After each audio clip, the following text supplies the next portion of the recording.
لا سويسرا گەنجێکی کورد لە سویسرا ئەبێ بە یەکەم لەسەر ئاستی ئەو وڵاتە ئەویش لە وەرزشی چی؟ لە وەرزشی لەشجوانی.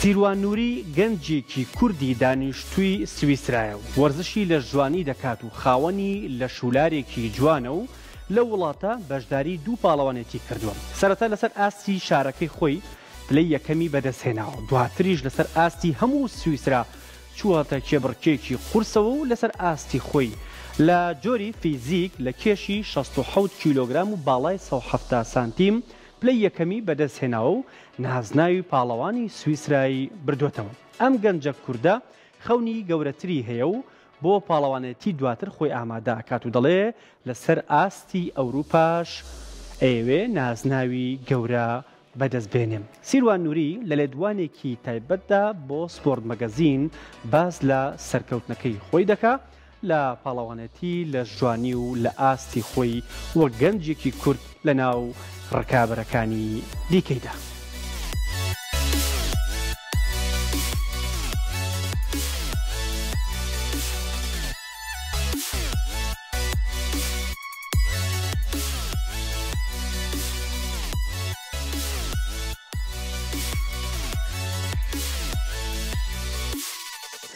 سلااو زۆر سپاس بۆم تەلفەتە.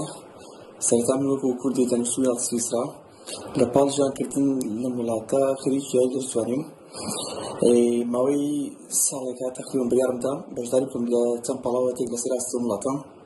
ئەوە بوو کە لە مانگی سێوە دەستم کرد بە ئامادەکردن بۆ پاڵەوانتیەک بە ناوی سویس مازەرشافت کەمە لەسەر ئاستی هەموو سویسرایە. وەکو کوردێک یەکەمین جار بەڕاستی بووم کەمێک قورس بووم کە توانیم یعنی بە هەوڵ و مانگێکی زۆرەوە و بە چەند قۆناغیش سەختە تێپەڕین بتوانم کە ئامادە بم. ئەو بوو کە مانگی نۆی مانگ یەکەم بتوڵە بەشداریم کرد. توانیم زۆر سوپاس بخوا و مادیمێکی خۆشم بە تەکیدیەوە توانیم لە نۆی نۆ لە یەکەم بتوڵەیە لە پاڵەوانتیە پلەی یەکەم بەدەستبێنم.